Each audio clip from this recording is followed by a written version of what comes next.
Once upon a time, there was a bard retelling a story. A war. A man. A thought. A trick.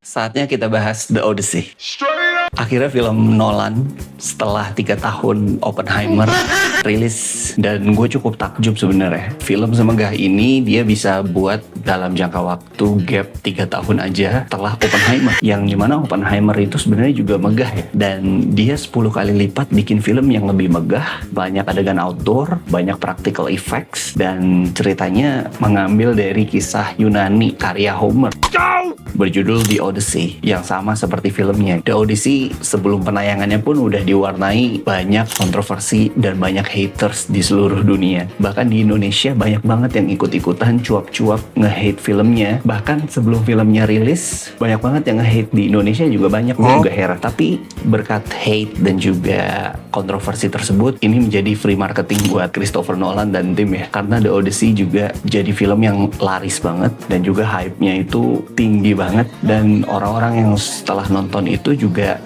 ekspektasinya sangat terpenuhi. Bisa dilihat review di mana-mana itu positif. Kemudian juga kritikus juga menilai dengan sangat baik. Dan sekarang Cinemachot ikutan mengomentari film The Odyssey, yang menurut gua memang film ini adalah film Nolan yang paling megah, yang paling epic. Tapi apakah ini film terbaiknya Nolan?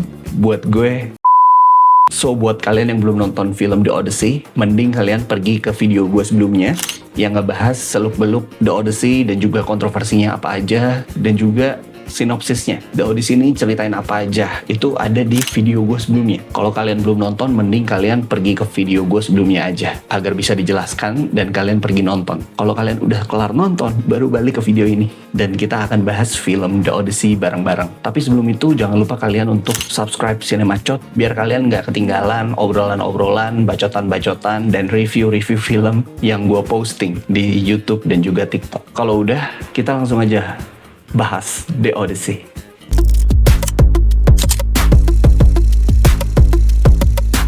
Sebenarnya kalau kita ngebahas filmnya Nolan, terutama The Odyssey, untuk aspek teknis kayak sinematografi, kemudian audio, kemudian juga skala produksinya, tetek bengeknya yang teknis-teknis gitu ya, practical effects, itu kita nggak usah pungkiri lagi, ini adalah produksian terbaik Nolan. Christopher Nolan setiap bikin film baru, memang produksiannya tuh selalu naik level dan selalu berbeda. Jadi setiap film barunya Nolan sudah pasti produksinya mengungguli film dia sebelumnya. Jadi menurut gue, kalau kita bahas sinematografinya lagi, musiknya lagi, ya muter-muter aja, dan gue rasa kalian juga udah sadar dengan menonton filmnya secara langsung bagaimana kualitas produksiannya Nolan dan bagaimana seluruh aspek teknis yang luar biasa ini diterjemahkan ke dalam layar lebar. Yang perlu kita bahas itu adalah dari segi story-nya. The Odyssey nyeritain tentang perjalanan Odysseus setelah menang perang Trojan War, dan peperangan Trojan War itu memakan waktu 10 tahun. Odysseus dan beserta kru-krunya dia ingin pulang ke Ithaka, yaitu kampungnya dia, di mana dia jadi raja di sana. Sebenarnya perjalanan dari Troy ke Ithaka itu hanya memakan waktu beberapa minggu. Tapi karena Odysseus ini dikutuk oleh dewa-dewa Yunani, perjalanan Odysseus itu nggak mulus dan memakan waktu 10 tahun lagi. Jadi kalau di total Odysseus itu udah pergi dari rumah sekitar 20 tahun. Dan ini yang menjadi pokok cerita di film The Odyssey-nya Nolan kali ini. Dan memang perjalanannya Odysseus diterjemahkan oleh Nolan tuh sangat unik ya. Memang sih dari source materialnya pun menceritakan kalau Odysseus itu mampir ke beberapa pulau. Gue udah ngebagi ada 4 kali ya. Ada 4 peristiwa yang penting yang bikin Odysseus itu struggling. Pertama, dia mampir ke goa yang ada Cyclops-nya. Kemudian dia mampir ke pulau orang raksasa yang badannya tinggi-tinggi. Kemudian dia mampir ke rumah penyihir bernama Circe. Dan yang keempat, dia mampir ke pusaran air Charybdis dan juga monster laut Scylla. Keempat petualangan yang Odysseus ini, yang gue udah bagi 4 ini, Nolan menginterpretasikannya dengan cara yang unik. Pertama, pada saat dia visit ke goa Cyclops, ini vibes-nya tiba-tiba jadi kayak horor monster Guillermo del Toro kayak gitu loh. Uniknya pas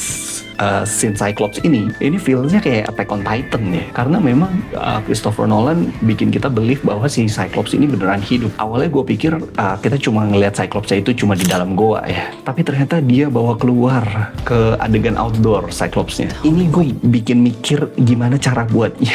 Yang bikin gue tertarik film ini adalah behind the scenes-nya, yang gue gak sabar. Mungkin kalau behind the scenes-nya dibikin film, gue akan nonton ya, karena penasaran gimana dia menghidupkan Cyclops yang kita tahu itu adalah practical effects dan dibawa ke adegan outdoor, bahkan sampai ke laut-laut ngejar krunya Odysseus. Dan ini menjadi titik awalnya di Odysseus merasa dia dikutuk ya, karena memang Cyclops itu adalah anak dari Poseidon. Tapi yang buat gue menarik adalah nuansa horor yang Nolan berikan di adegan ini, yang gue nggak sangka-sangka cukup efektif ya. Walaupun jump scare-nya memang bukan jump scare yang mewah ya jump scare pada umumnya aja. Kemudian Nolan juga mampir ke hutan yang dimana orang-orang raksasa itu orang-orang yang besar itu hidup gitu ya. Di situ juga ada vibes horor-horornya, dimana ada anak kecil yang nangis di tengah hutan berkabut, dan ternyata hutannya itu bisa bergerak dan dihuni oleh orang-orang kuat. Itu juga menjadi nuansa horor yang berhasil Nolan bawa. Nuansa horornya berbeda genre nih dengan yang di Cyclops. Kalau Cyclops kayak monster Attack on Titan, tapi kalau yang di kedua vibesnya beda lagi nih. Misteri dan horornya yang dikasih sama Nolan beda lagi. Lanjut ke perjalanan ketiga, Nolan memberikan nuansa horor yang beda lagi. Pada saat mampir ke rumahnya Circe, Christopher Nolan ngasih kita nuansa horor, body horror, yang kalau kalian tahu gampangnya ya, referensi gampang dan terdekatnya itu kayak The Stepsister dan kayak The Platform. Adegan Circe itu benar-benar detail penggambaran body horornya, ya mungkin bikin kita jijik gitu ya ngelihat orang makan nafsunya kayak babi, dan Circe ngubah mereka menjadi babi. Itu body horornya bagus banget dan sangat realistis, terlihat sangat realistis ya. Kemudian yang keempat, pusaran air Charybdis dan juga monster laut Scylla. Nah di sini lebih ke jump scare biasa aja sih horornya, jadi kayak ada monster, kemudian kayak kaiju ya, jump scare kaiju biasa. Tapi yang mencuri perhatian gue adalah bagaimana Nolan menyelipkan unsur-unsur horor ini ke dalam filmnya, yang bahkan kita nggak expect bahwa nonton The Odyssey malah dikasih sedikit bumbu-bumbu horor di perjalanannya Odysseus. Karena memang make sense kalau memang ada unsur horor ya, karena memang Odysseus itu selalu singgah ke pulau yang dia tidak tahu sebenarnya. Tapi menurut gua, walaupun Nolan sudah berhasil memberikan elemen-elemen horor yang dia selip-selipkan, menurut gua dari gaya penceritaannya Nolan yang masih menggunakan alur maju mundur, di film Odyssey kali ini menurut gua alur maju mundurnya adalah yang paling simple dan yang paling mudah dipahami. Jadi penonton nggak perlu mikir dua kali kayak nonton Inception, nonton The Prestige, atau bahkan nonton Interstellar gitu. Penonton nggak perlu menduga-duga ini timeline yang mana, ini tahun kapan. Pokoknya tinggal ikutin aja, alurnya lurus walaupun diajak flashback, tapi sangat mudah dipahami dan simple banget. Gua nggak tahu kenapa Nolan tumben banget bikin cerita sesimpel ini, dan bahkan disuapin banget ya untuk berlanjut ke plot-plot berikutnya. Itu cukup disuapin sama Nolan, jadi kita nggak perlu mikir dua kali, kita tinggal simak aja. Yang jadi concern gue adalah penggunaan horor itu digunakan untuk ngebangunin orang-orang yang ngantuk ngikutin plotnya Nolan yang lempeng-lempeng aja. Itu adalah salah satu concern gue, kenapa Nolan menyelipkan horor di Odyssey ini. Kayaknya sih ya, asumsi gue aja nih ya, ini nuduh ya namanya, ini menuduh Nolan kalau Nolan ya nggak terlalu percaya sama audiensnya. Nolan takut audiensnya ngantuk ngikutin alur flashback maju mundur yang lempeng-lempeng aja, yang nggak pakai mikir ini. Dan dia selipkan jump scare-nya Cyclops, kemudian di rumahnya Circe yang bikin kita merinding dan enek gitu ya. Kemudian juga di pusaran air Charybdis dan juga jump scare-nya Scylla. Mungkin ini adalah triknya Nolan untuk narik atensi penonton kembali ke layar. Karena kita tahu di zaman sekarang atensi penonton mungkin rendah banget ya. Dan itu salah satu trik Nolan untuk menggait atensi kita. Tapi satu sisi Nolan tuh sebenarnya nggak percaya sama penontonnya untuk bisa ngikutin alurnya yang lempeng ini, yang lurus-lurus aja. Dan asumsi gue semakin kuat pada saat gue ngeliat di intronya, di intro awal filmnya itu kalian lihat sendiri kan, potongan cut to cut filmnya Odyssey ini aneh banget kan. Gue juga bingung kenapa 15 menit pertama film ini kayak TikTok cutnya itu bener-bener tiap 2 detik ganti POV, kemudian tiap 2 detik ganti close up. Gue nggak ngerti apakah apakah ini cara Nolan untuk meminta atensi kita di awal film? Karena memang gagasan pokok atau memang masalah utama film ini ada di awal. Pondasi kita untuk mengerti film ini ya karena ada di awal. Mungkin Nolan kepengen penonton tuh benar-benar memahami di awal film, sehingga pada saat perjalanan Odysseus kita bisa paham dan kita bisa invested dengan karakternya si Odysseus ini. Itu adalah salah satu asumsi dan concern gue dan kritik gue terhadap Nolan di film The Odyssey. Walaupun begitu, menurut gue The Odyssey ini adalah film Nolan yang paling poetik. Dilihat dari apa? Dilihat dari dialog-dialog dan monolognya Odysseus yang cukup thought-provoking. Walaupun dalam dialog-dialognya masih menaruh eksposisi yang gue bilang tadi ya, yang sangat disuapin. Itu terlihat pada saat di adegan Calypso dan juga ada di beberapa adegan-adegan sepanjang film.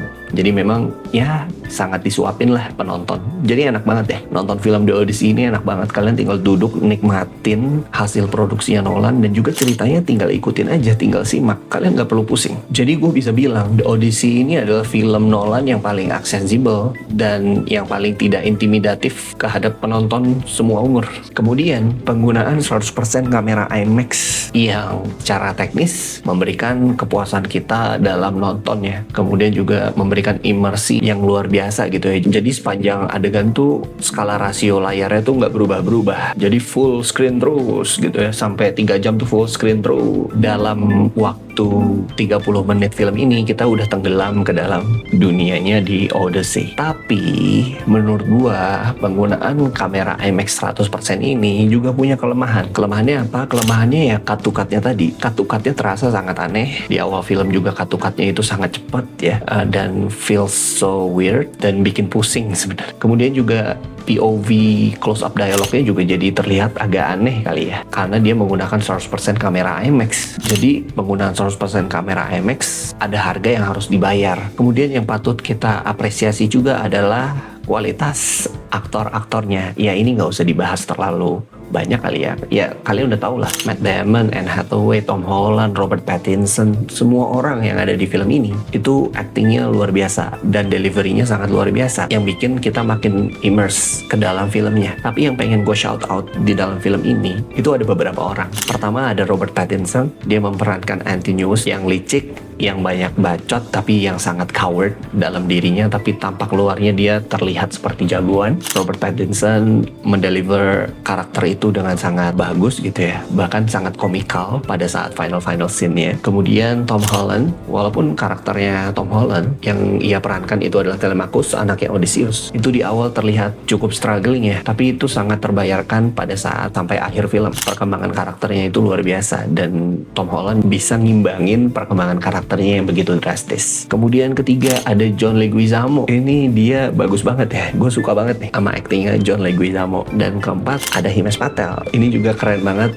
deliverynya dia, bahkan screen time-nya dia mungkin banyak ya. Tapi yang bikin gue paling begidik itu adalah Elliot Page yang memerankan Zenon, terutama di adegan yang menurut gue adegan terbaik dalam film The Odyssey kali ini. Itu adalah adegannya Elliot Page di kuburan ya, di Hades, dimana seluruh veteran-veteran yang telah gugur itu dihidupkan kembali oleh Odysseus karena dia pengen mencari clue ya, mencari jejak dan juga mencari petunjuk ke orang-orang yang sudah mati. Dan deliverynya Elliot Page sebagai Sinon di sini itu luar biasa bagus. Kalian harus nonton, buktikan omongan gue. Jadi kalau kita lihat kontroversinya orang-orang yang ngata-ngatain ras lah, yang ngata-ngatain castingnya busuk lah, itu pasti akan terdiam ketika dia sudah nonton film ini. Jadi orang-orang yang banyak bacot, yang belum nonton The Odyssey tapi cuma koar-koar di internet ya, dia cuma melampiaskan emosinya di rumah ke internet gitu ya, beraninya di internet, tapi nggak nonton The Odyssey, ya dia yang rugi sendiri sih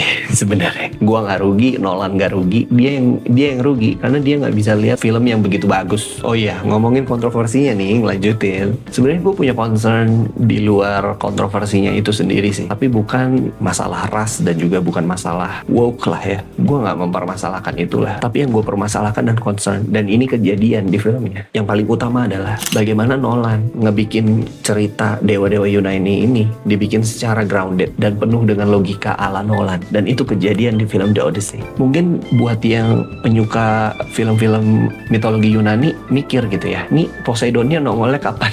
Ini Zeus nongolnya kapan gitu ya? Ini dewa-dewa Yunani nongolnya kapan nih? Tapi kita tahu nih, unsur fantasi di film The Odyssey dibikin rata sama Nolan, dibikin grounded, dibikin realistis. Nolan itu sangat ngejar realism, dan penggambaran dewa-dewa Yunani ini seperti dunia nyata aja. Kayak kita dengan Tuhan kita, kayak kita dengan kekuatan ilahi lah. Jadi Poseidonnya itu nggak berwujud, tapi dia berwujud dalam bentuk bencana alam. Zeusnya pun juga begitu. Zeusnya berwujud dalam tindakan alamnya dia, yaitu kasih guntur, kasih petir-petir. Kalau Poseidon kasih ombak besar dan juga angin-angin. Kalau Athena, nah ini menarik.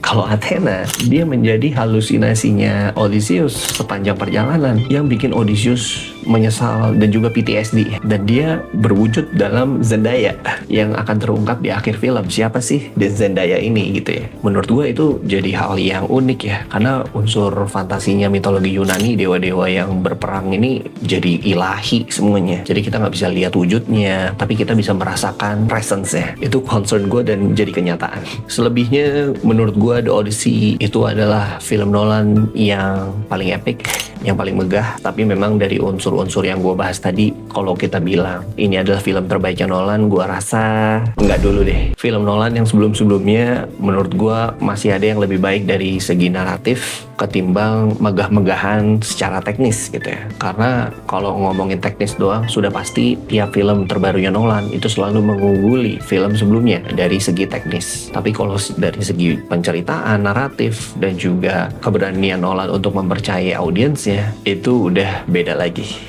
Jadi The Odyssey menurut gue bukan film terbaiknya Nolan. Bagi kalian yang masih ragu untuk nonton The Odyssey karena kontroversinya, karena aktornya lah, karena kostumnya lah, segala macam tetek bengeknya, karena ketidakakuratan secara historis, menurut gue kalian ubah sudut pandangnya. Nonton film seperti The Odyssey ini, yang film bagus tapi sebenarnya secara adaptasi ini banyak mencelak-menceloknya. Kita harus pakai POV penonton film, bukan POV penikmat sejarah. Film itu memang harus dilihat dari kacamata perfilman gitu loh. Ya sebenarnya sah-sah aja sih kalau kalian nonton The Odyssey dengan kacamata historical ya. Tapi menurut gua kalau kalian apply hal tersebut ke The Odyssey, kalian cuma bisa kecewa guys. Jadi kalian sepanjang film tidak fokus ke dalam hal-hal teknis, tidak fokus ke dalam naratif, tapi kalian fokus ke dalam historical belief dan juga historical accuracy yang kalian percayai sebelum nonton.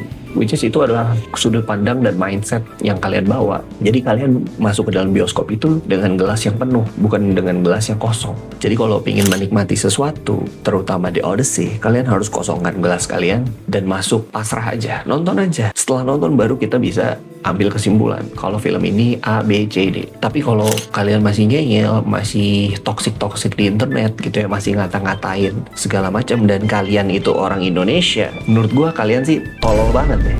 Ngapain orang Indonesia ikut koar-koar kayak orang Barat? Ini kan permasalahan Barat. Kenapa orang Indonesia ikut-ikutan? Itu tolol, bro. Jadi buat kalian yang udah nonton, kalian nggak tolol. Kalau kalian masih koar-koar kayak gitu di internet, itu baru tolol. Ya mungkin itu aja pembahasan The Odyssey kali ini. Kalian boleh share apa yang kalian temui, apa yang kalian rasai, atau apapun opini kalian tentang film The Odyssey. Kalian bisa tumpahkan di kolom komentar. Dan kalau kalian suka dengan video ini, jangan lupa untuk subscribe Cinemacot dan juga like video ini dan juga share video ini ke teman-teman kalian yang belum nonton, atau ke teman-teman kalian yang udah nonton tapi pengen jadikan bahan diskusi The Odyssey. Silakan share video ini. So mungkin itu aja dari gua, sedikit pembahasan The Odyssey dan apa yang gua tangkap dan apa yang gua ceritakan pengalaman gua setelah menonton The Odyssey. Gua Septian, this is Cinemacot. Sampai jumpa di video selanjutnya. Ciao.